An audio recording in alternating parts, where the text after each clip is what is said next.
자, 오늘 하나님의 말씀 열왕기상 12장 1절에서 15절까지 우리 한 절씩 교독하시겠습니다.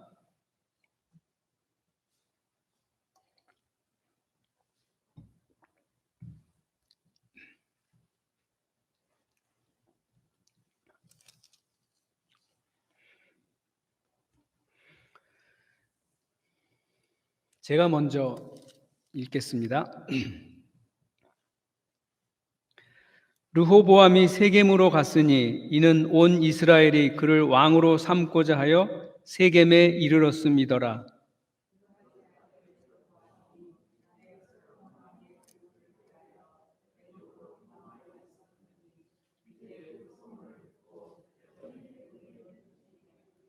우리가 사람을 보내 그를 불렀더라. 여로보암과 이스라엘의 온 회중이 와서 르호보암에게 말하여 이르되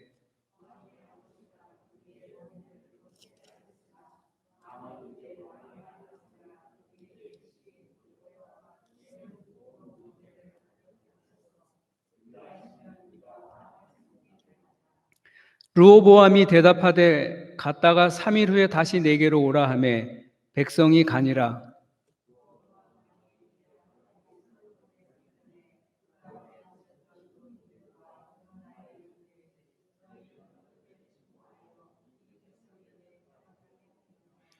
대답하여 이르되 왕이 만일 오늘 이 백성을 섬기는 자가 되어 그들을 섬기고 좋은 말로 대답하여 이르시면 그들이 영원히 왕의 종이 되리이다 하나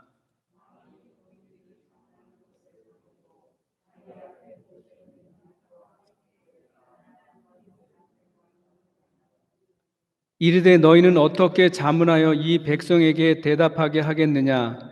백성이 내게 말하기를 왕의 아버지가 우리에게 매운 멍에를 가볍게 하라 하였느니라.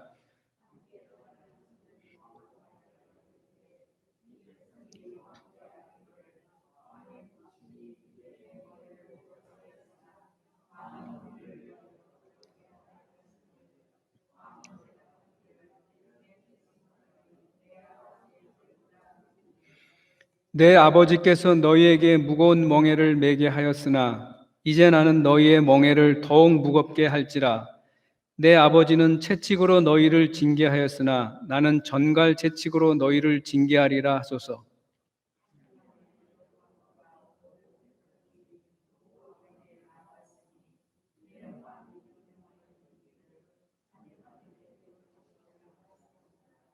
왕이 포악한 말로 백성에게 대답할세 노인의 자문을 버리고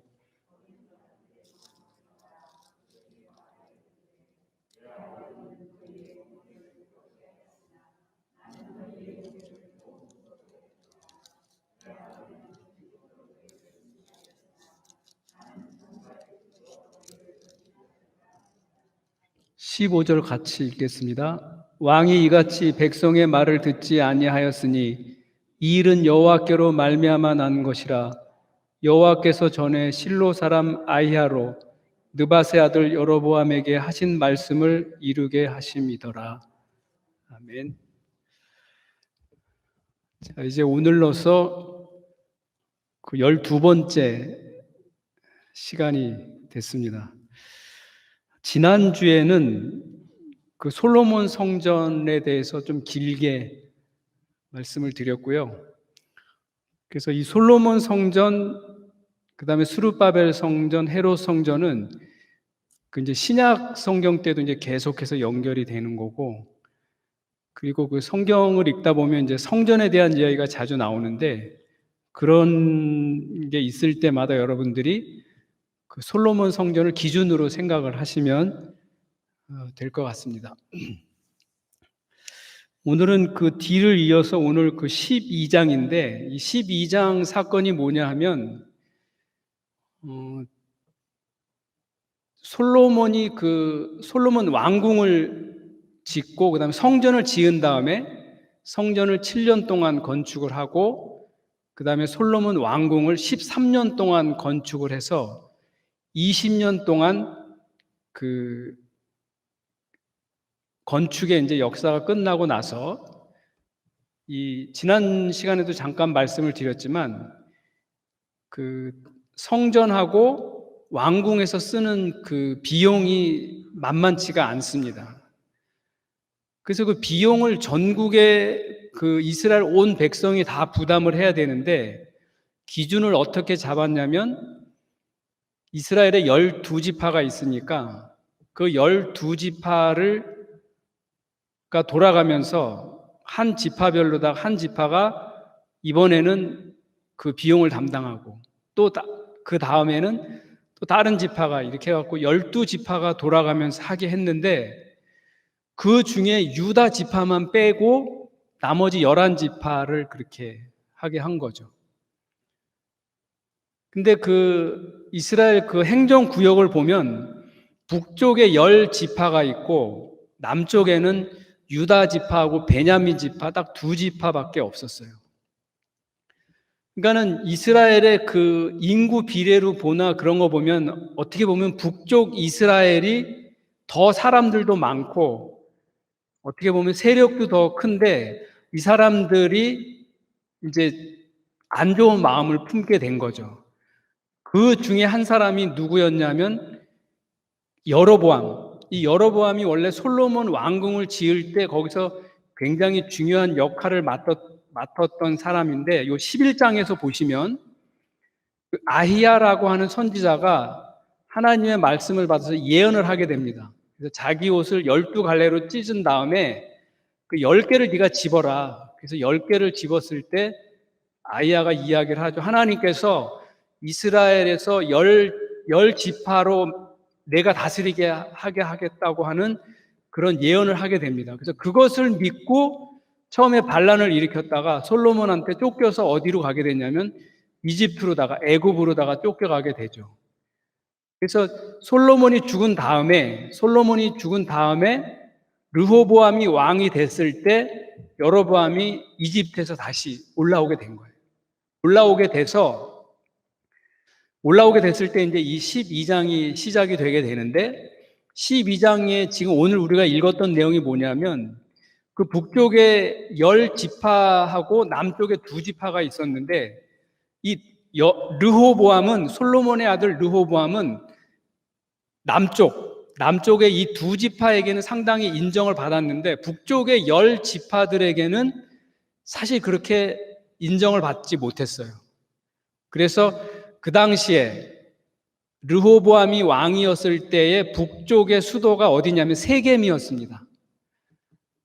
원래는 그 북이스라엘의 수도가 그 사마리아인데 사마리아는 북이스라엘 왕 중에서 오므리 왕이라고 있어요. 오므리 왕 때 사마리아를 수도로 정했었고 지금 르호보암이 왕이었을 지금 현재 12장 상태에서는 세겜이 북이스라엘의 수도였었어요. 그래서 세겜까지 올라가서 거기서 이제 북쪽의 10지파의 중요한 사람들하고 거기에 누가 있었냐면 르호보암이 있었습니다. 여로보암이 같이 있었어요. 그리고 르호보암하고 이제 남쪽에서 대표가 가가지고 그 북쪽의 사람들을 모아놓고 너희들이 원하는 게 있느냐 그러니까 북쪽에 있는 사람들이 오늘 우리가 읽은 대로 얘기한 게 뭐냐면 우리들에게 세금하고 부역을 조금 약하게 해달라. 그동안 너무 이게 과중했으니까 이걸 조금 줄여달라고 이야기를 하게 됩니다. 르호보암이 그 이야기를 듣고 그럼 내가 3일 후에 와서 답을 주겠다라고 해서 흩어졌잖아요. 그래서 3일 후에 이제 그 3일 동안에 어떤 일이 있었냐면 이 르호보암이 자기 원래 솔로몬하고 때 신하였던 사람들한테 자문을 구합니다. 어떻게 하면 좋겠냐? 그러니까 그 사람들이 얘기한 대로 그 부역하고 세금을 좀 면해줘야 됩니다라고 이야기를 했는데 르호보암이 그 말을 듣지 않고 자기하고 같은 동년배 사람들의 말을 들은 거예요. 이거 더 어렵게 해가지고 세금을 더 많이 걷어야 된다. 이렇게 얘기를 해가지고 그 르호보암이 가서 그렇게 이야기를 합니다. 전에는 아버지가 너희들에게 채찍으로 했지만 나는 전갈 채찍으로 너희들을 다스리겠다. 그러니까 전에는 너희가 10이라고 하는 그런 압박을 받았으면 나는 20이라는 힘으로 너희를 더 압박할 거다라고 이야기를 하게 되면서 15절이 뭐냐면 그러면 우리는 당신을 왕으로 인정하지 않겠다. 우리는 우리 나름대로 살겠다라고 해가지고 북쪽의 10지파가 합쳐서 이스라엘이라고 하는 나라가 되고 그다음에 남쪽에는 유다하고 베냐민 지파가 합쳐서 남쪽 유다 이렇게 되게 되면서 이 12장을 기점으로 해갖고 이제 분열 왕국이 접어들게 되는 그런 상황이 오늘 이 12장에 적혀져 있는 내용입니다. 이스라엘 역사 중에서 이게 가장 중요한 분기점이 되는 거예요. 그동안에는 이제 그 통일 왕국, 사울, 다윗, 솔로몬까지 통일 왕국이어가지고 유다 지파가 정통 유다 지파가 그 왕궁을 지배하면서 한 왕조로 내려오게 된 것이 북쪽 이스라엘하고 남쪽 유다하고 갈라지게 되면서 12장서부터 이제 분열 왕국에서 북쪽 이스라엘, 남쪽 유다 이런 식으로 이스라엘 역사가 갈라지게 됩니다. 그래서 북쪽 이스라엘은 19명의 왕들이 왕조가 9 왕조가 바뀌게 됩니다. 그래서 어떤 왕들은 뭐 2달 살다가 죽게 되고 뭐 7개월 있다가 쫓겨나기도 하고 이게 굉장히 복잡합니다. 근데 남쪽은 다윗 왕과 한 그 왕조로다가 계속 이어지게 되죠. 그래서 북이스라엘, 남쪽 유다 이렇게 갈라지면서 이제 새로운 역사가 시작이 되게 됩니다. 자, 이제 한번 또 준비한 자료를 보시면서 지난주에 말씀드렸는데 다시 한번 이렇게 보시면 열왕기상은 22장으로 되어 있는데 11장까지가 통일 왕국, 12장서부터는 분열 왕국 이렇게 되고 예루살렘 통일 왕국의 수도죠. 그다음에 사마리아가 북이스라엘의 수도인데 처음부터가 아니라 아까 말씀드린 대로 오므리 왕 때부터 그 사마리아를 수도로 삼고 그 이전에는 세겜이라고 하는 곳에 그래서 세겜에서 한 얼마 떨어지지 않는 곳에 사마리아가 있어요. 조금 이따 보여드릴 텐데 그다음에 남쪽은 예루살렘이 유다의 수도였었죠. 사실 르호보암이 북쪽 10지파가 우리 세금하고 부역을 조금 약하게 해달라고 했을 때 그걸 거절했던 이유가 자기 동년배들이 이야기를 한 것도 있었지만 기본적으로 이 사마리아라고 하는 도시가 이집트에서부터 메소포타미아 지역으로다가 이렇게 만약에 가려고 하면 사마리아를 통과하지 않으면 갈 수가 없는 아주 교통의 요지입니다. 그러니까 장사하는 사람들이 이스라엘을 통과해갖고 남쪽과 북쪽을 왔다 갔다 하면서 장사를 하려면 사마리아를 반드시 통과를 해야 되고 사마리아가 또 굉장히 비옥한 도시예요. 물이 많고 이러니까 반드시 사마리아를 통과해야 됐는데 북쪽 이스라엘은 그 대상들이나 다른 나라들에게 통과할 때 거기서 통관세를 받았어요. 그게 어마어마하게 많았습니다. 그러니까 그걸 알고 있었기 때문에 세금이나 이런 걸 절대 깎아주지 않았던 이유도 있었습니다. 그럼에도 불구하고 이제 사마리아에서는 계속해서 불만이 있었던 거죠. 그다음에 열왕기 하에 보면 17장까지가 이제 이스라엘 멸망이 아수르에게 멸망하는 이야기가 나오고 25장에서는 이제 유다의 멸망, 남쪽 유다의 멸망, 그래서 멸망에 대한 이야기를 이렇게 다루고 있습니다. 남쪽 유다 왕들이 첫 번째 르호보암, 남북 분열 왕국의 장본인이죠. 17년 동안 통치를 했었고요. 그나마 남쪽의 유다 왕들은 여기 이렇게 꺽쇠를 이렇게 표시해 놓은 거는 그나마 조금 선한 왕들을 이렇게 표시를 한 거고요. 북쪽 이스라엘 왕들 중에 선한 왕은 한 명도 없습니다. 남쪽 유다만 그나마 이렇게 꺽쇠로 다 꺾어진 왕들이 좀 있긴 있어요. 아사 같은 경우는 우상 숭배 모친을 폐위시키고, 근데 나중에는 이제 아람하고 동맹해서 범죄를 저지르는데 그나마 41년 동안 꽤 오랫동안 그 통치를 하게 되죠. 여호사밧도 마찬가지. 그나마 조금 이렇게 선한 왕들은 통치했던 기간이 좀 있습니다.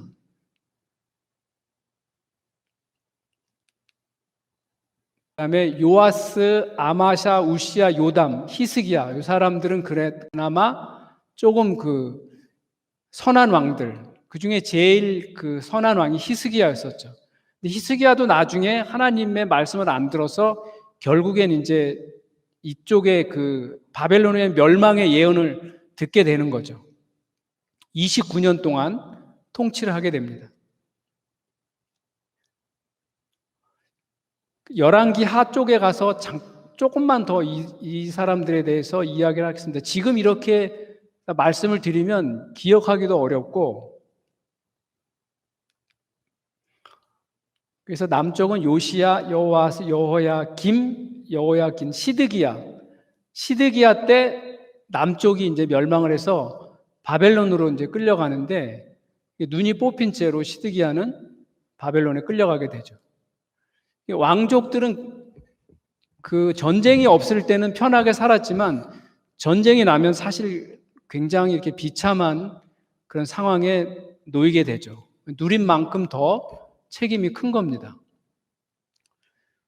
북이스라엘 왕들은 이 꺽쇠가 돼 있는 사람이 아무도 없어요. 다 악한 왕으로다가 나옵니다.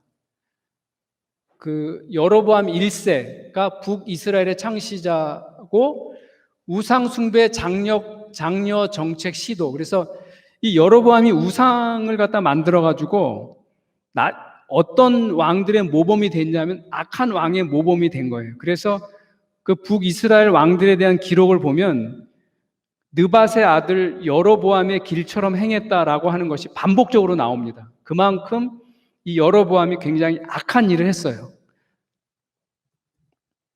그렇게 했을 수밖에 없던 이유가 있습니다. 그거는 조금 이따가 말씀을 드릴게요. 나답, 바사, 엘라, 시므리, 오므리. 이 오므리가 이제 사마리아를 그 수도로 정하는 거고, 그 북왕국에서는 그나마 굉장히 강력한 왕이었었습니다. 최강의 왕이었는데 이 열왕기상 16장에 기록이 돼 있는 걸 보면 7줄 정도밖에 기록이 안 돼 있어요. 사마리아를 수도로 세웠다, 그 다음에 뭐 통치했다, 요 얘기밖에 안 나오는데 이 오므리가 굉장히 최강이었다라고 하는 거는 성경 밖에서 증명이 돼요. 그 부분도 이따가 말씀을 드리고요. 그 다음에 아합은 북왕국 역사상 가장 악한 왕, 우리가 너무 잘 알죠. 아합, 바알 숭배했던 그 아합. 그래서 그 이스라엘 역사상 가장 악한 왕이었었기 때문에, 아주 최강의 악한 왕이었기 때문에 구약에서 가장 그 최강의 선지자였던 누가 있었죠? 엘리야를 보낼 수밖에 없었던 이유가 워낙 악한 왕이었었기 때문에, 아주 최강이었기 때문에 최강의 선지자 엘리야를 보낸 거죠, 하나님이. 여기 꺽쇠가 하나도 없죠. 그 다음에 1대 왕이 여로보암 1세고 13대가 여로보암 2세인데 이스라엘 국력을 부흥시키고 이때가 가장 북이스라엘이 그 전성기였다는 것을 알 수가 있습니다. 그 다음에 19대 호세아 왕 때 북이스라엘 최후의 왕인데 이때 이제 이스라엘이 멸망을 하게 되는 거죠. 자, 이제 여기서부터가 이제 조금 좀 중요합니다. 여러분이 제가 맨 첫날 말씀을 드린 건데 다시 한번 이제 지금 이 상황이 됐으니까 다시 한번 말씀을 드려볼게요. 자, 사울, 다윗, 솔로몬까지가 이제 통일 왕국이죠. 솔로몬 때 북이스라엘하고 남유다하고 이렇게 갈라지면서 분열 왕국이 시작이 되고, 이 분열 왕국이 시작이 되다가 722년에 아수르에게 북이스라엘이 멸망을 하게 되고 587년에 남쪽이 바벨론에게 멸망을 하게 됩니다. 그래서 이 통일 왕국 시대 때 사울 왕에 대한 기록이 사무엘상에 기록이 되어 있고요. 다윗은 사무엘 하에 기록이 되어 있습니다. 우리 지난번에 했었죠. 그 다음에 지금 우리가 지금 12장을 하고 있는데 이 분열 왕국 때가 12장이고요. 12장, 열왕기상 12장이고 이쪽 끝 무렵에 가서 이 열왕기상 지나고 열왕기하 중반쯤에 북이스라엘이 멸망을 하죠. 그 다음에 열왕기하 25장에 가서 남쪽 유다가 바벨론에게 멸망을 하게 돼요. 그래서 사무엘상하, 열왕기상하 내용이 이렇게 구성이 되어 있고요. 역대기상하는 뭐냐 하면 역대기상하가 열왕기상하하고 내용이 같아요. 같은 내용인데 그 방향성은 조금 다르게 기록이 돼 있어요.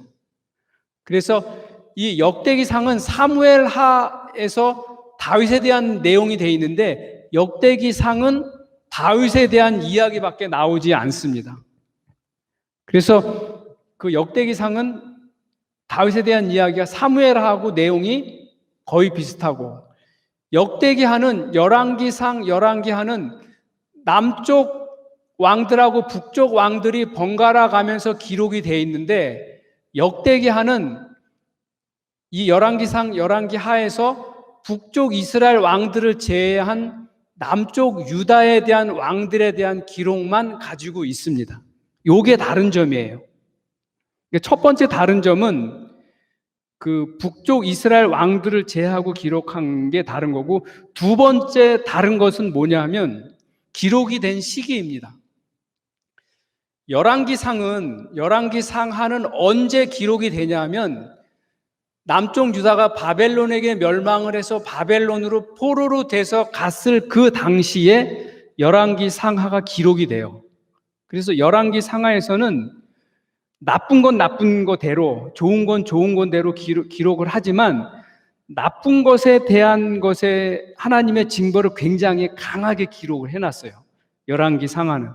그런데 역대기상하는 언제 기록이 되냐면 바벨론에 멸망을 하고 나서 나중에 이제 그 바벨론의 고레스 왕 때 그 유대인들이 돌아오게 됩니다. 돌아오고 나서 기록을 한 거예요. 그러니까 포로 중에 기록을 한 거하고 포로 다음에 기록을 한 차이가 있습니다. 그래서 이 열왕기상하는 이 사람들이 굉장히 그 징벌에 대한 걸 강하게 기록할 수밖에 없었던 게 하나님은 원래 우리 편인데 우리는 선택받은 이스라엘 백성인데 어떻게 우리가 하나님이 우리랑 같이인데 우리가 어떻게 이렇게 망할 수가 있느냐. 우리가 이렇게 망할 수밖에 없었던 이유는 하나님을 떠났기 때문이다라고 자각을 하게 된 거예요. 그래서 하나님을 떠났을 때에 대한 징벌에 대해서 굉장히 강하게 기록을 했습니다. 그게 열왕기상하. 역대기상하는 징벌을 받아서 이제 완전히 망할 것처럼 보였는데 다시 돌아와서 하나님의 은혜로 다시 돌아와서 우리는 다시 하나님의 택한 백성이 됐다. 정말 하나님의 은혜가 아니면 이런 게 있을 수가 없는 일이었구나. 그래서 하나님의 은혜를 강조를 하는 게 역대기상, 역대기하입니다. 그래서 다윗에 대한 사무엘하의 기록하고 역대기상의 기록은 어떤 부분이 차이가 있냐면 사무엘하에서는 다윗이 잘못하고 이런 것들을 굉장히 강하게 기록한 반면 역대기상에서는 하나님 앞에 드리는 제사에 굉장히 중점적으로 기록을 합니다. 제사장이라든가 그 하나님 앞에 예배 드리는 것에 대한 것, 제사 드리는 것을 굉장히 중요시 여겨서 그 제사에 관련된 사람들의 가문을 다 기록을 하고 정말 그 제사장 가문에 대한 걸 굉장히 많이 배려를 해서 하나님 앞에 예배 드리는 게, 제사 드리는 게 정말 중요하다라는 걸 강조합니다. 마찬가지로 역대기하도 마찬가지로 이 북쪽 이스라엘은 전부 다 악한 왕이니까 기록을 다 빼버리고 그나마 선한 남쪽 유다 왕들을 기록을 하면서도 여기서도 제사장, 예배, 족보, 믿음의 조상들에 대한 족보 이런 것들을 중점적으로 기록한 내용이 역대기 하입니다. 그래서 그게 열왕기 상하하고 내용이 조금 달라요. 여러분 요거를 좀 이해가 좀 되십니까? 제가 이거 몇 번에 대해서 말씀을 드렸는데 이해가 좀 되시는 거죠? 예. 고개를 조금씩 이렇게 끄덕끄덕 해주시면 제가 그런 줄 알고 다음으로 넘어가겠습니다. 예. 이게 굉장히 중요합니다. 이게 앞으로 사실 이게 한 손에 잡히는 신구약이 거의 여기서 요 부분에서 결정이 돼요. 요것만 잘 이해를 하고 있으면 나머지는 이게 굉장히 쉽게 넘어갑니다. 그리고 요거보다 조금 더 복잡하게 만들어진 게 이제 요거를 이제 이해를 잘 하시면 이제 여러분들은 성경 박사가 되는 겁니다. 요걸 이제 제가 또 다시 자세하게 한번 설명을 해볼 테니까 한번 따라가 보시기 바랍니다. 아까 앞에 거를 조금 더 자세하게 해놓은 것 뿐이에요. 자, 열왕기상 1장서부터 열왕기하 25장까지 내용인데 열왕기상 14장 요 부근에서 처음에 여기가 이제 12장이죠. 남북 분열 왕국이 된 거고 요 14장에서 오므리 왕조가 시작이 돼요. 북쪽에는 이 오므리 왕조 중에서 제일 유명한 아합이 나옵니다. 아합하고 이세벨이 나오고 요때 이 아합 왕이 있었을 때 이 엘리야 선지자가 활동을 하고 그 다음에 이제 아합이 끝 무렵하고 이세벨 때 엘리사가 등장을 하고 그래서 오므리 왕조가 끝날 무렵까지 끝나서 조금 예후 왕조가 시작이 될 때 이 엘리사의 사역이 시작이 이렇게 되고 이 예후 왕조 때 와서 호세아, 아모스, 요나 선지자가 활동을 하고 이 예후 왕조에서 가장 강력한 여로보암 2세 여기 이 처음에 여로보암은 여로보암 1세 여기는 여로보암 2세 때 북이스라엘이 가장 강성했을 때에 이 예후 왕조 여로보암 2세입니다. 그리고 쭉 가다가 마지막 호세아 왕일 때 요게 열왕기하 17장에서 북이스라엘이 아수르에게 멸망하게 됩니다. 이 호세아 때에 북이스라엘의 아수르에 멸망했을 당시에 남쪽의 왕이 히스기야 왕입니다. 그래서 이 아수르가 이 북이스라엘을 멸망시키고 나서 그 다음의 왕, 요때는 살마네셀 5세가 아수르를 멸망시켰는데 그 다음에 왕 살마네셀의 아들인 사네립이 있는데 그 사네립이 바로 그 히스기야를 남쪽을 쳐들어오게 돼요. 그래서 그 히스기야 기도문이 나오는 게 바로 그때 그 아수르의 사네립이 침공했을 때 그 이야기를 다룬 거죠. 자, 다시 이쪽으로 돌아가서 북쪽에는 여로보암이 왕이었을 때 남쪽에는 솔로몬의 아들 르호보암이 왕이었었죠. 그래서 열왕기상 14장에서부터 이 오므리 왕조가 시작할 때 이제 그 남쪽 유다도 이렇게 르호보암 다음에 계속 시작이 되는데 요때 남쪽에는 요엘하고 오바댜 선지자가 그 활동을 하고요. 여호사밧, 여호람 이 왕들은 그나마 이 20명의 왕들 중에 그나마 조금 선한 왕이었습니다. 그다지 악한 왕이 없었기 때문에 요엘이나 오바댜는 그렇게 뭔가 이렇게 강력한 선지자는 아니었었고, 아무튼 평범한 선지자가 이제 활동을 하게 되고, 그 히스기야 시절에 이사야하고 미가가 그때 활동을 하게 되고, 마지막 왕이 시드기야인데 시드기야 전에 요시야, 여호아스, 여호야긴, 시드기야 요때가 이스라엘이 멸망하기 굉장히 위태로울 때 요 시기입니다. 그래서 그때는 선지자가 4명씩이나 활동을 하게 되죠. 그러니까 가장 그 위험한 시기에 그 하나님이 이사야, 미가, 나훔, 스바냐, 예레미야, 하박국 이때 집중적으로 하나님이 선지자를 투입을 하신 것을 알 수가 있죠. 전체적으로 보면 이쪽 남쪽 유다 쪽에 선지자들이 거의 다 분포가 돼 있고, 엘리야하고 엘리사는 그때 당시 잠깐 활동을 했었던 아합하고 이세벨이 활동했을 때 잠깐 활동을 했었고, 호세아, 아모스, 요나 선지자가 이쪽에 활동을 했습니다. 그래서 전체적으로 보면 남쪽 유다에 거의 다 하나님이 집중을 하게 하셨어요. 왜? 남쪽 유다 지파가 중요하니까. 이 남쪽 유다 지파를 통해서 예수 그리스도가 오셔야 되니까 굉장히 중요해서 이쪽에 선지자를 집중적으로 투입을 하신 거죠. 그래서 남쪽 유다의 마지막 왕 시드기야는 눈알이 뽑힌 채로 바벨론에 끌려갔었고, 바벨론에 가서 활동했던 선지자가 다니엘하고 에스겔. 그리고 이 바벨론은 또 페르시아에게 멸망을 하잖아요. 바사의 고레스 왕 때 멸망을 하게 되고, 고레스 왕이 때 멸망을 한 그때 활동했던 선지자가 학개, 스가랴, 말라기. 그리고 이 바사에 있었던 일을 기록한 성경이 에스라, 느헤미야, 에스더. 기억나시죠? 제가 계속 요거는 몇 번을 제가 지금 말씀을 드렸어요.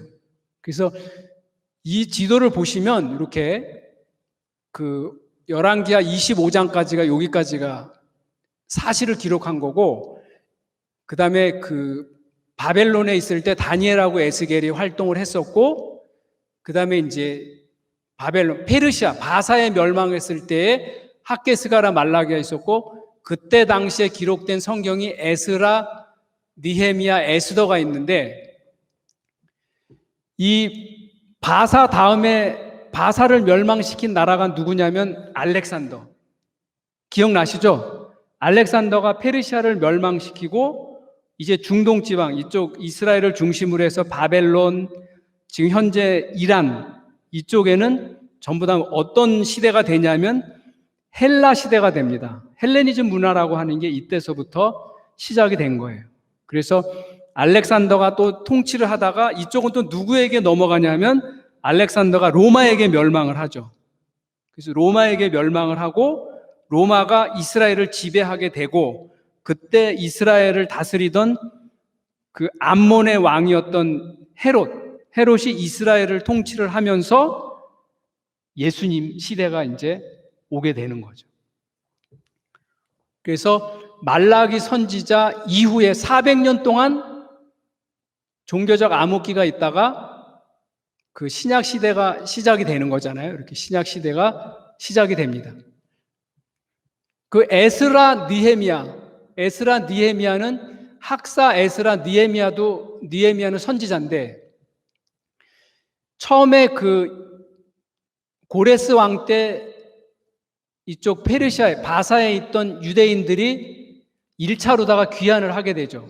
지난주에 제가 솔로몬 성전을 할 때 수르바벨이 5만 명의 유대인들을 데리고 와서 수르바벨 성전을 재건을 했다 그랬잖아요. 그때가 이제 이 페르시아에 있던 유대인이 첫 번째로 돌아왔을 때가 수르바벨이 오게 되고, 2차 귀환 때 에스라가 오게 되고, 3차 귀환 때 느헤미야. 그래서 수르바벨은 와가지고 예루살렘 성전, 솔로몬 성전 망가진 것을 그때 솔로몬 성전이 있던 자리에다가 재건을 하게 된 거고, 재건하다가 사마리아 사람들에게 방해를 받아서 16년 동안 성전 건축이 지연이 됐을 때 하나님이 학개하고 스가랴를 보내서 성전을 독려해서 성전이 다시 재건이 됐고, 그 다음에 2차로 에스라가 와서 성전이 재건됐을 때 이스라엘 사람들을 모아놓고 하나님의 말씀을 다시 무장을 시키죠. 에스라가 와서. 그리고 나서 3차에 느헤미야가 와가지고 마지막으로 성벽을 다시 재건하는 것으로 수르바벨 성전이 완공이 됩니다.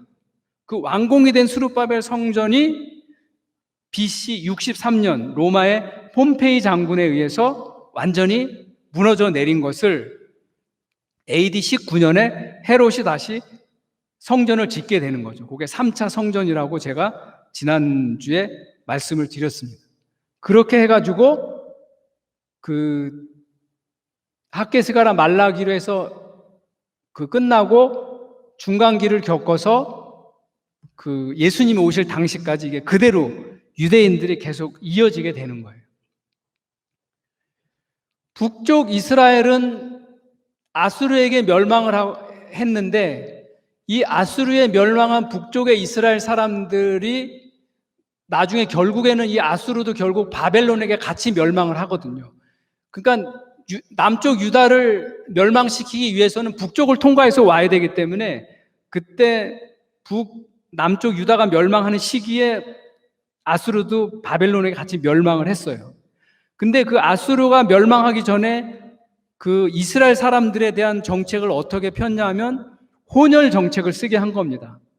이스라엘 사람들을 다 잡아다가 자기 아수르 사람들하고도 혼혈 정책하고 유대인을 이방인들하고 결혼하게 해가지고 피를 다 섞어놨어요. 그래서 나중에 이 남쪽 유다 사람들은 에스라 느헤미야 이후에도 이 사람들은 자기 혈통을 끝까지 지켰습니다.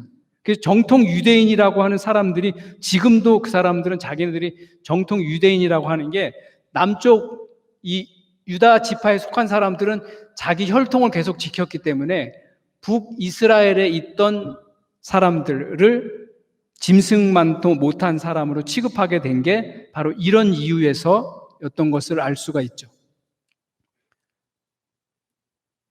에스더는 페르시아에 있었을 때 1차, 2차, 3차에 의해서 유대인들이 돌아왔는데 돌아오지 않았던 유대인들이 굉장히 많이 남아 있었어요. 남아있던 유대인들에 대한 이야기가 이 에스더에 대한 이야기입니다. 그래서 에스더하고 모르드게가 나오고 하만이 나오잖아요. 하만이 유대인들을 다 죽이려고 작전을 썼는데 결국은 모르드게에 의해서 그것이 밝혀져서 하만이 목에 달리고 유대인들이 다시 잘 살게 됐다고 하는 이야기가 에스더서에 대한 이야기입니다. 그래서 이쪽 바사 지역, 페르시아 지역에도 상당한 유대인들이 남아 있었다는 것을 알 수가 있습니다.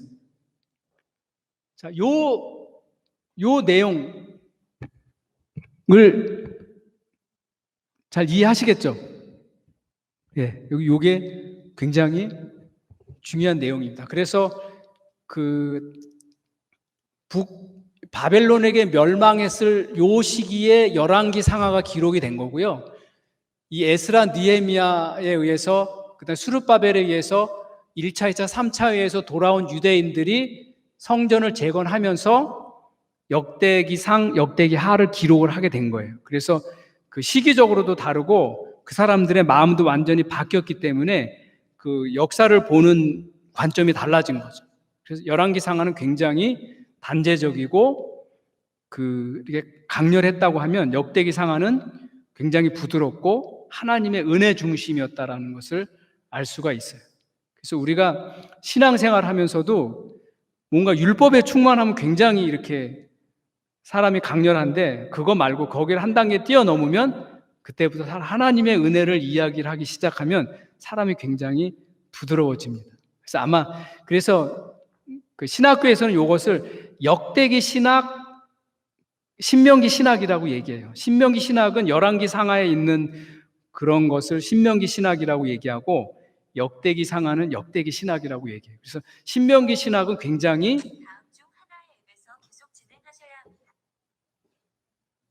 이게 아이폰은 쉬리가 있어가지고 뭐라고 얘기하면 얘가 자꾸 대답을 해서 다른 얘기가 여기서 잠깐 얘기가 나왔어요. 역대기 신학이라 그래가지고 굉장히 은혜적이고 신명기 신학, 역대기 신학 이렇게 이야기를 합니다.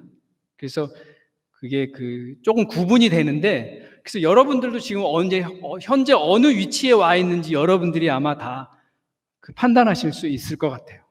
이렇게 해가지고 사실 이게 구약이 이제 거의 다 끝난 거예요. 더 이상 뭐 이야기할 것도 호세아, 아모스, 요나를 읽어보면 망해가는 북이스라엘에 대한 이야기가 있고 특히 이사야 같은 경우는 너네 멸망하는데 어떻게 할래? 하나님 앞으로 돌아와라. 그 얘기. 그 얘기입니다. 하박국도 스바냐, 미가 다 마찬가지고요. 특히 요엘 같은 경우는 에돔에 대한 오바댜가 그 에돔에 대한 그 이야기를 하고, 학개스가랴는 성전을 건축하라. 말라기는 앞으로 오실 메시아에 대한 희망을 주는 내용으로 돼 있고, 그래서 이렇게까지 했기 때문에 요 나머지 소선지서 12개, 대선지서 4개는 이렇게 짤막짤막하게 지나갑니다. 그러니까 여러분들이 성경책을 빨리빨리 읽으셔야 돼요.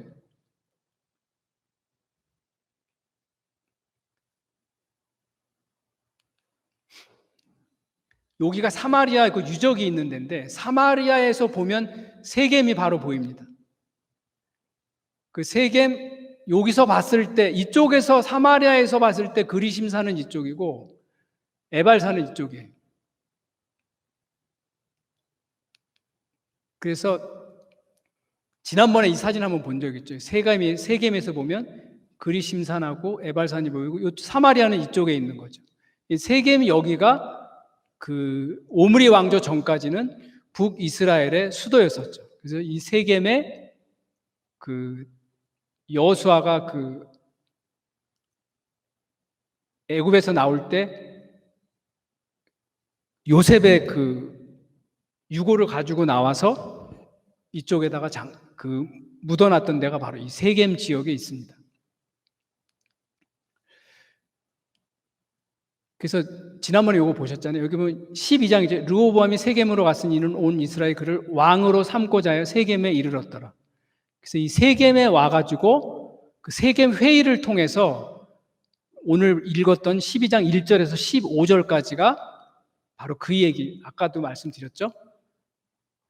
그 다음에 이제 여로보암의 금송아지가 있는데, 그 여로보암이 어떤 내용이냐면, 자 보세요. 그 이스라엘이 그 솔로몬까지는 나라가 하나였었잖아요.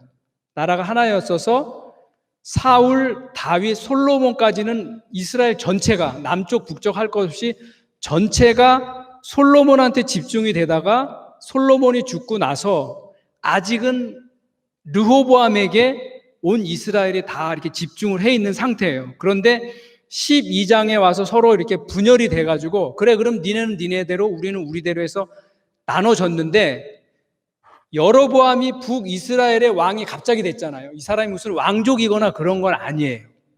갑자기 왕이 됐는데, 북쪽에 있는 10지파가 있었고 남쪽에 2지파가 있었는데, 해마다 유월절이 되거나 중요한 시기가 되면 예루살렘 성전에 가서 제사를 지냈어요.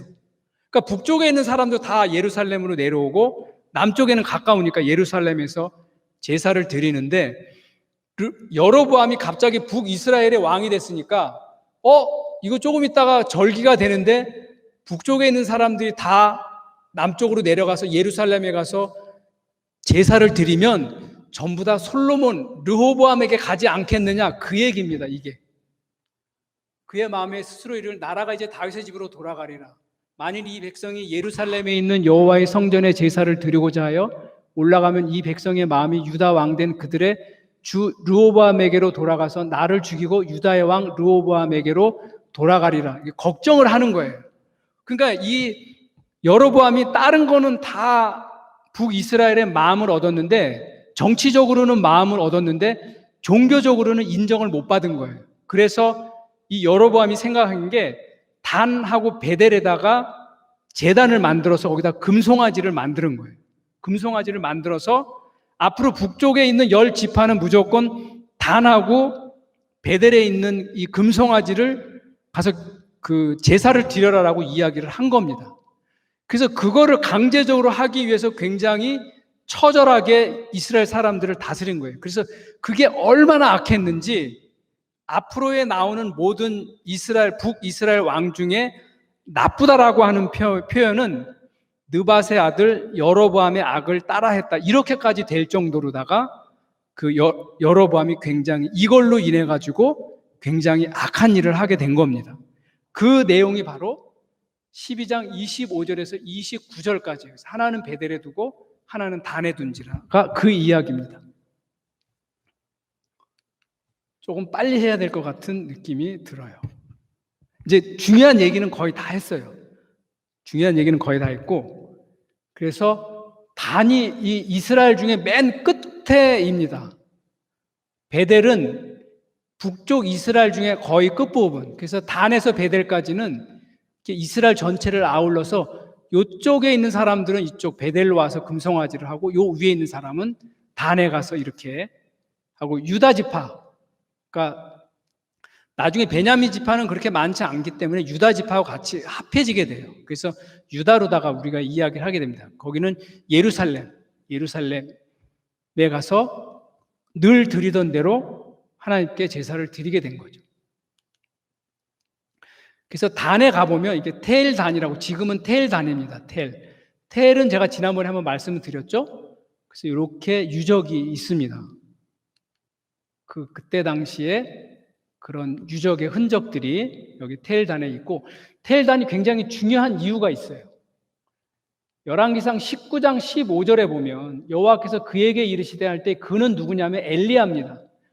열왕기상 19장에는 지금 뭐냐면 엘리야가 갈멜산에서 바알 선지자 450명, 아세라 선지자 400명에서 850대 1로 싸우고 나서 승리한 그때에 하나님이 잠깐 틈을 이용을 해가지고 너는 어디로 가냐면 다메섹에 가서 하사엘에게 기름을 부어 아람의 왕이 되게 하라고 하나님이 말씀을 한 거예요. 이 내용이 그겁니다. 그래서 이 하사엘에게 그래서 아람의 왕이 되게 한 거예요. 이게 뭐냐면 이 텔단에서 아람 왕 하사엘의 승전비가 고고학자들에 의해서 발굴이 됐어요. 이게 굉장히 중요한 건데, 이게 하사엘이 이쪽 북이스라엘하고 전쟁을 해갖고 이겨가지고 우리는 어떻게 해갖고 여기를 이겼다라고 하는 승전비를 해가지고 단에다가 승전비를 돌로 해갖고 그걸 딱 만들어 놨어요. 근데 나중에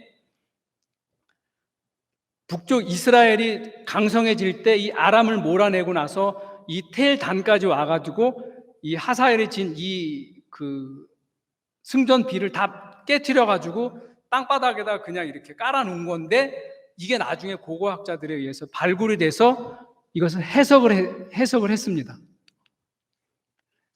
그래서 이게 아람어로다가 돼 있는데, 아람어로 돼 있는 걸 이렇게 해석을 한 거죠. 그래서 이게 한 번에 처음에 발굴이 된 게 아니라요, 이렇게 돼 있는 게 이게 처음에 발굴이 됐는데, 이게 거의 3분의 1쪽이어가지고 해석이 굉장히 애매했는데, 나중에 여기 두 쪽이 더 이렇게 발굴이 돼가지고 그나마 어느 정도 해석이 됐어요.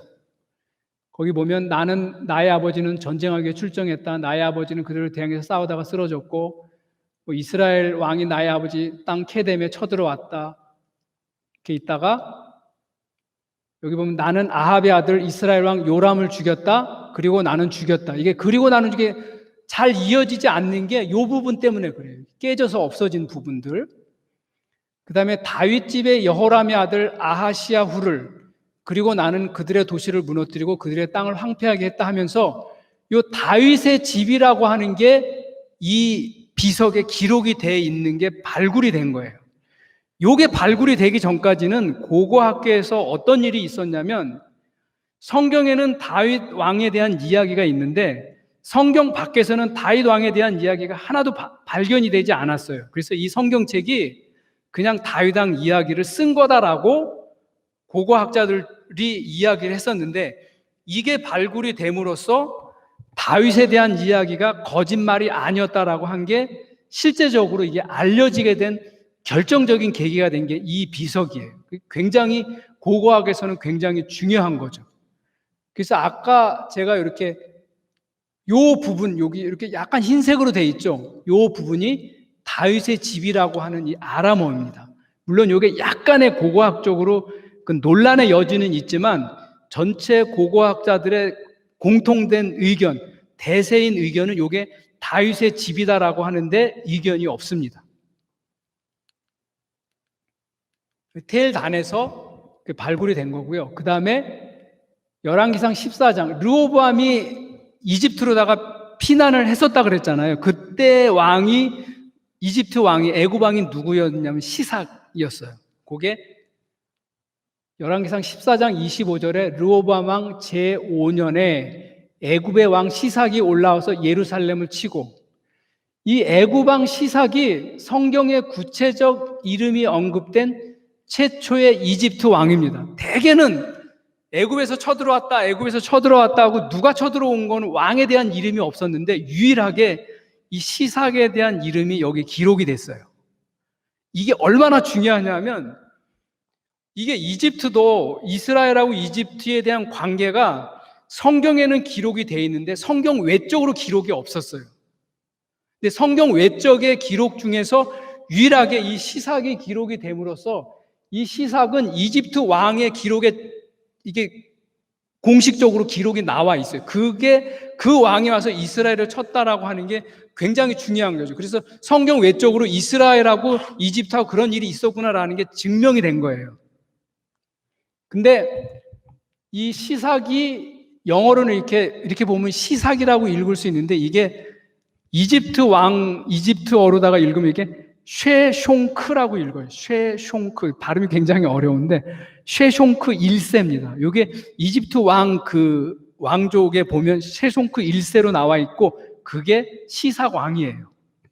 성경에는 이게 시삭으로 돼 있어요. 그래서 역대하도 보면 애굽 왕 시삭이 올라와서 예루살렘을 치고 여호와의 전 보물과 왕궁의 보물을 모두 빼앗고 솔로몬이 만든 금 방패도 빼앗은지라. 이거 빼앗고 이거는 빼앗은 거지만 애굽 왕 시삭이라고 하는 게 이게 고고학적으로다가 엄청나게 중요한 거죠.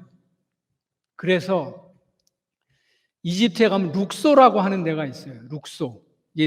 룩소가 현재 이름은 룩소고 그 이전엔 테베라고 하는 데입니다. 테베라고 하는 데 가보면 카르낙 신전이라고 있는데, 이집트에서 그 고대 신전 중에서 가장 큽니다. 이게 우리가 크다고 하면 이게 좀 큰 정도가 아니에요.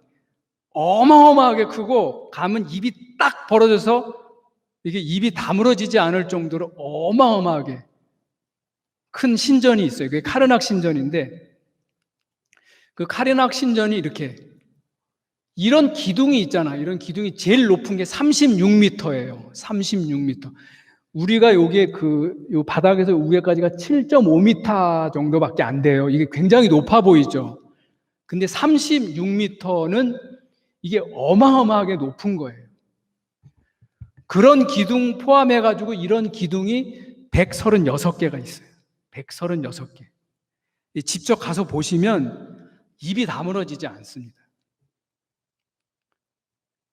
그래서 이런 기둥인데 보통 일반 사람이 요 정도예요. 이렇게 보이는데, 이게 카르낙 신전의 대열주홀이라 그래가지고 큰 대자 열주, 이렇게 열을 맞춰서 세워진 기둥이라는 거죠.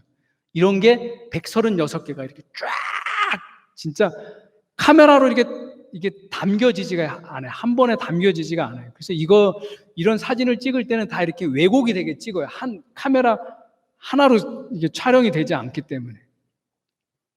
그게 중요한 게 아니라 이 시삭 왕이 그 카르낙 신전에 보면 시삭 왕 그쪽 파트가 있어요. 거기 가면 거기에 그 벽화에 시삭 왕의 정복도시 목록이 나옵니다. 요게 조금 확대된 건데, 요거를 잘 보면 지난번에 우리 앞에서 했는데 갑자기 생각이 안 나네. 올리브. 사탕, 아니, 뭐죠, 그거? 감람나무 열매를 말린 거예요, 이게.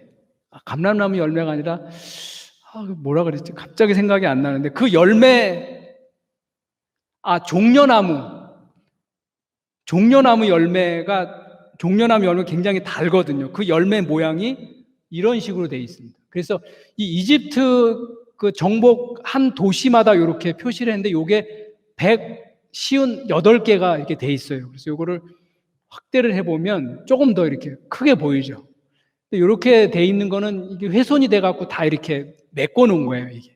이게 3,000년 전 거라서 훼손이 되게 많죠. 그 중에서 이게 지금 현재 해석이 된 게 있어요. 해석이 된 게 있는데, 이게 여기 보면 이렇게 줄로다가 이렇게 돼 있잖아요. 이렇게 이거 보이나요? 이게 158개가 이스라엘에서 정복했던 도시 목록들이 나오는데, 지금 현재 이게 해석이 된 거예요. 그래서 무기또가 있고, 아도라임이 있고, 사본, 마하나임, 기브온, 베토른, 아얄론, 가사. 이거 베토른, 기브온 여러분 들어보셨죠? 이런 도시들을 시삭이 와가지고 이스라엘에 그런 도시들을 점령했다라고 하는 걸 그 벽화에다 기록을 해놓은 거예요. 그러니까 이게 만약에 시삭이라고 하는 게 성경에 기록이 안 됐다고 하면 이집트하고 이스라엘하고 전혀 관계가 없이 그냥 성경에만 나오는 건데, 유일하게 시삭왕이 기록이 됨으로써 이게 이집트하고 애굽하고 이스라엘하고 굉장히 관련이 있었다라고 하는 게 고고학적으로 완벽하게 증명이 된 굉장히 중요한 거죠. 그래서 시삭왕이 그만큼 고고학적으로는 중요하다라는 것을 말씀을 드렸고요. 그 다음에 이스라엘 왕 오므리가 있습니다. 아까 제가 말씀드렸지만 오므리는 16장 21절에서 28절 오므리를 따랐다. 오므리가 왕이 됐다. 유다 왕 아사 31년에 오므리가 이스라엘 왕이 되어 12년 동안 왕이요. 그리고 디르사에서 6년 동안 다스렸다. 그 다음에 악을 행했다. 오므리가 행한 나무사적과 불인 권세는 이스라엘 역대지락에 기록되지 아니하는 특별한 내용이 없어요. 그런데 이 오므리가 이렇게 굉장히 간략하게 기록이 돼 있지만, 이 모압 왕 메사 비석이라는 게 있어요. 이게 현재 발견이 되었고 있는데, 이걸 또 고고학자들이 다 해석을 했어요. 이런 것들을 다 고고학자들이 다 해석을 해가지고 현재 고고학에서 다 인정이 된 거예요, 다 이게. 그래서 이게 보면 열왕기하 3장 4절에서 5절에 보면 모압 왕 메사는 양을 치는 자라 새끼 양 10만 마리의 털과 숫 양 10만 마리의 털을 이스라엘 왕에게 바치더니, 한번 이거 보세요. 10만 마리 털하고 10만 마리 숫양 10만 마리 털을 이스라엘 왕에게 바쳤다. 이스라엘 왕이 어느 정도여야지 이만한 거를 바치겠어요? 이게 오므리 왕이에요. 그래서 이 메사가 이 첫 부분에서는 이스라엘 때문에 나 정말 괴로워 죽겠어라고 하는 내용을 기록을 하고, 나중에는 그 이스라엘을 이겼다라고 하는 내용이 돼 있는 거예요. 그래서 아합이 죽은 후에 모압 왕이 이스라엘을 배반한지라, 그리고 이스라엘을 배반하고 나중에 이스라엘이 이길 때가 있었어요. 그래서 그 승전비를 만들어 놓은 겁니다. 이때가 오므리 왕이었었고, 오므리의 아들 아합이었었고, 아합이 죽은 다음에 그 메사가 이스라엘을 배반하고 다시 이스라엘을 쳐서 이스라엘에게 승리를 한 그 승전비가 요 내용입니다. 그래서 그때 오므리 때문에 그 모압이 꼼짝도 못했다 하는 내용이 여기에 비석에 이렇게 나옵니다. 그래서 오므리는 성경에는 굉장히 이렇게 별거 아닌 것처럼 나오지만, 이 외적으로 보면 그때 당시 모압 쪽에는 굉장한 왕이었었다라는 것을 알 수가 있습니다. 네, 거의 다 온 것 같아요. 아합의 궁전터 열왕기상 16장에 나오죠. 그래서 이스라엘이 실제로는 땅 모양은 이렇게 돼 있어요. 이렇게 요거를 이쪽에다 이렇게 갖다 넣으면 되는 거죠. 그래서 요 지도만 갖고 하려고 그랬는데 이렇게 되면 갑자기 헷갈릴 것 같아서 요거하고 같이 이렇게 해놨는데, 그 아합의 궁전터가 이렇게 이스라엘 평화 이렇게 빨간색으로 이렇게 돼 있는데, 여기 아합의 궁전터가 있습니다. 그래서 여기가 갈릴리가 이쪽에 있고요, 사해가 이쪽에 있고, 이쪽에 네게부가 이렇게 있습니다. 그래서 이게 네게부가 이게 사막인데, 네겝, 신진 광야, 바란 광야, 이게 전체 네게부 광야고, 이게 이스라엘 전체 면적의 50%가 넘어요. 그러니까 이스라엘 면적의 우리나라 강원도 땅 만한데 50%가 사막이라는 얘기예요. 굉장히 이게 정말 희한합니다. 그 사막임에도 불구하고 그 중동에서 그 세력은 어마어마합니다. 여기에 그 이스라엘 평야에 그 아합의 궁전터가 있고요. 여기가 바로 아합의 궁전터가 있고, 여기가 이스라엘 평야입니다. 조금 더 이렇게 확대해서 이렇게 보면 돼 있고, 이 부분을 더 확대해서 보면 이렇게 아합의 궁전터가 여기에 이렇게 있고, 그 다음에 갈멜산이 있습니다. 여기가 갈멜산인데, 갈멜산 앞에 기손 시내가가 이렇게 흐르고 있어요. 갈멜산. 그래서 18장에 와보면 아합이 이스라엘의 모든 자손에게 사람을 선지자들을 갈멜산으로 모으니라 할 때 이 갈멜산이고, 이 갈멜산 정상에 엘리야 기념교회가 있습니다. 엘리야 기념교회가 있고, 그 기념교회 앞에 그 엘리야 비석이 있고, 기념교회로 들어가 보면 이렇게 돼 있습니다. 그 다음에 이제 열왕기상 19장에 로뎀나무. 여러분, 이스라엘 사람들이 가장 좋아하는 나무가 뭘 것 같아요? 아시는 분? 이스라엘 사람들이 가장 좋아하는 나무. 무슨 나무? 예? 로뎀나무. 로뎀나무라고 생각하시는 분 한번 손 한번 들어보세요. 이스라엘 사람들이 제일 좋아하겠다. 예? 한 분도 안 계세요. 손을 들으라 그러면 안 계세요. 이 로뎀나무가 우리나라 사람들한테 조금 잘 못 알려져 있어요. 이스라엘 사람들이 제일 싫어하는 나무가 로뎀나무예요. 제일 좋아하는 나무가 에셀나무라고 있어요. 로뎀나무하고 에셀나무는 정반대예요. 이 로뎀나무는 아까 그 네게브 사막 있잖아요. 그 국토의 50% 넘는 한 60% 가까이 되는 그 사막에서 자라는 나무예요.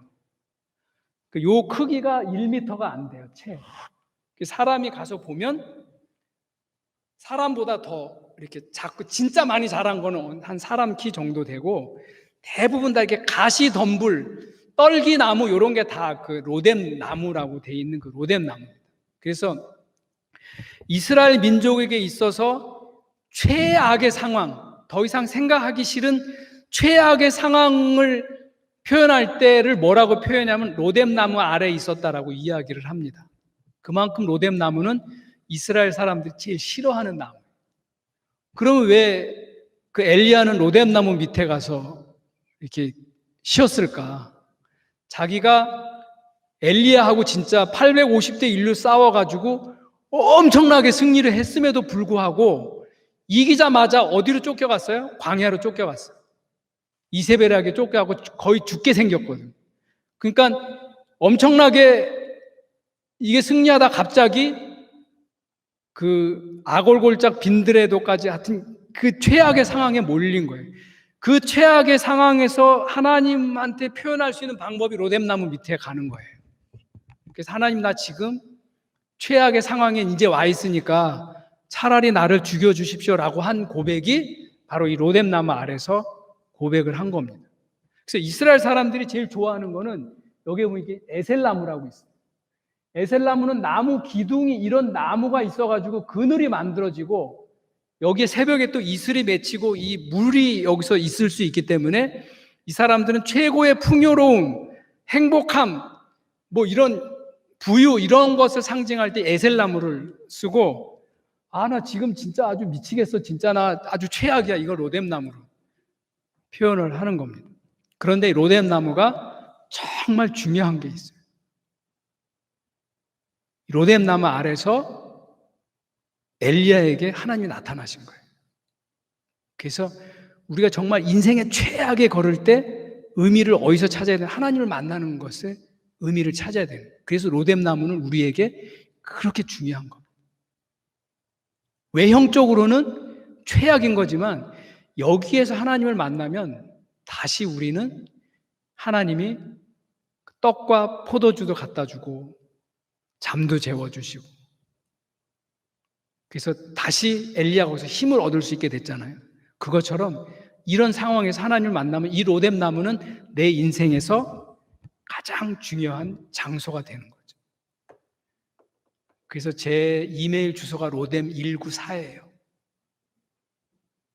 저 옛날에 제가 청년부 시절에 좀 만들어 놓은 건데, 로뎀194가 뭐냐면 로뎀나무는 열왕기상 19장 4절에 처음 나온다. 그래서 로뎀194 네이버.com, 이게 제 이메일 주소인데, 그래서 지금까지도 로뎀194를 쓰고 있습니다. 여러분은 로뎀나무를 좋아하는지 에셀나무를 좋아하는지 한번 생각을 해보시면 좋을 것 같습니다.